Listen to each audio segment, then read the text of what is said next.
আমরা 2022 সালের মাঝামাঝি যে মামলাটা করেছি, নাসিরউদ্দিন সাহেবকে পরিমণি হত্যাচেষ্টার উদ্দেশ্যেই ওখানে গ্লাস মেরে অন্যদের সিন ক্রিয়েট করেছিল। এই বিষয় নিয়ে মামলাটা প্রায় 2.5 বছরের বেশি পার হয়ে গিয়েছে। আমাদের তদন্ত রিপোর্ট পেতে অনেক সময় লেগেছে। এই বিষয়ে আদালত বিভিন্ন সময় সতর্কতা করেছে। তার পরবর্তীতে এটা সিআইডি থেকে পিবিআইতে গিয়েছিল, সেখানে রিপোর্ট পিবিআই থেকে আসার পরে মামলাটা চার্জের জন্য যখন আসলো প্রথম ডাইটে আমাদের যে আসামি পক্ষ 3 জন ছিল আসামি আমাদের, শামসুন নাহার স্মৃতি ওরফে পরিমণি, ফাতিমাতুজ জান্নাত বনি, আর একজন ছিল জুনায়েদ বগদাদি জিমি। এর মধ্যে 2 নং যিনি আসামি ফাতিমাতুজ জান্নাত বনি, ওনাকে তদন্ত রিপোর্ট থেকে বলেছে যে ওনার সংশ্লিষ্টতা ওনারা সাক্ষ্য প্রমাণে পায়নি। হ্যাঁ, ওনাকে অব্যাহতির সুপারিশ করেছে, রিকমেন্ড করেছে ওনাকে অব্যাহতির জন্য বনিকে। আর যে পরিমণি যিনি বললেন পরিমণি 1 নং, আর 3 নং হচ্ছে জিমি। এই 2 জনকে অপরাধ প্রাথমিকভাবে সত্যতা পেয়েছে, সাক্ষ্য প্রমাণ পেয়েছে, সেরকম রিপোর্ট দিয়েছিল। রিপোর্ট আসার পরে যখন চার্জে আসলো, প্রথম ডাইটে উনি সময় নিয়েছে, দ্বিতীয় ডাইটে উনি নিজে এসছে, বাট বলছে যে ওনার আইনজীবী ব্যস্ত, অন্য কোর্টে আছে বা অন্য কোথাও আছে, আজকে হিয়ারিং করতে পারছে না, সে মনে সময় নিয়েছিল। আজকেও উনি আসেনি, প্লাস ওনার আইনজীবীও আসেনি যিনি হিয়ারিং করার কথা। অন্য একজন জুনিয়র আইনজীবী এসে বললো যে পরিমণি ঠান্ডাজনিত অসুস্থতায় আছেন, আর ওনার আইনজীবী হাইকোর্টে অন্য মামলার কাজে ব্যস্ত আছে, আজকে শুনানি করতে পারবে না। তখন বিজ্ঞ আদালত ওনার সময় আবেদন দুটোই নামঞ্জুর করেছে।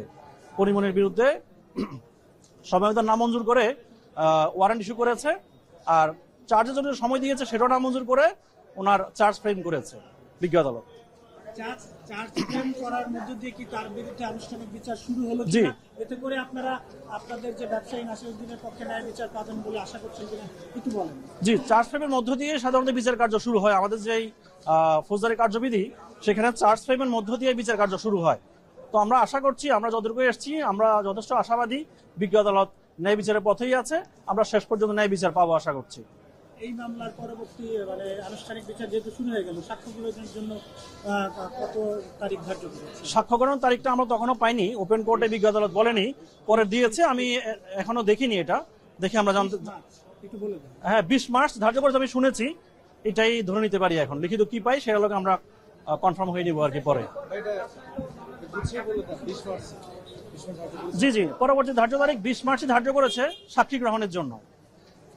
এই মামলা আসলে হেভিওয়েট একজন হচ্ছে কি আসামি বিরুদ্ধে আপনারা লড়ছেন, এবং যে কারণে আপনি বলছিলেন যে দীর্ঘায়িত হচ্ছে, সময় বিলম্বিত হলেও কি মনে করছেন?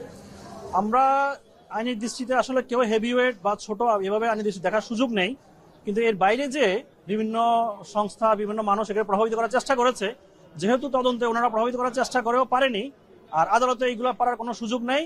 ন্যায় বিচারের স্বার্থে আদালতের যে ধারা, সেই ধারা অনুযায়ী আদালত চলবে, আমরা আশাবাদী। মামলাটি বিচারিক কার্যক্রম শুরু হয়ে গেল, যদি দোষী সাব্যস্ত হয় সেক্ষেত্রে চিত্রনায়িকা পরিমণি কতদিনের সাজা হতে পারে?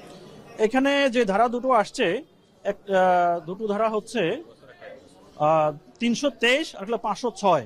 তো দুটো ধারায় ওনার সব মিলে 3 বছর সাজা হওয়ার আশা করছি, আমরা সম্ভাবনা আছে। আদালত চাইলে কিছু কম দিতে পারে, আমরা সর্বোচ্চটাই চাইবো 3 বছর যেন হয়। একটু যদি গোছায় বলেন কথাগুলো, যে আমরা যদি আদালতে সাক্ষ্য প্রমাণ দ্বারা মামলাটি প্রমাণ করতে পারি, সেক্ষেত্রে চিত্রনায়িকা পরিমণি হচ্ছে গিয়ে সর্বোচ্চ 3 বছরের সাজা হতে পারে, আবার সর্বনিম্ন 1 বছর, এইভাবে একটু যদি বলেন। আচ্ছা, যে দুটো ধারা তদন্ত প্রতিবেদনে প্রমাণিত হয়ে আসছে, সেখানে ওনার যদি আমরা সেগুলো সাক্ষী প্রমাণ দিয়ে বিজ্ঞ আদালতে প্রমাণ করতে পারি, সেক্ষেত্রে ওনার সর্বোচ্চ 3 বছরের সাজা হতে পারে। আর সেক্ষেত্রে যদি আদালত ডিসক্রিপশনে কিছু কমিয়ে দিতে পারে, চাইলে কমিয়ে দিতে পারে সেটা।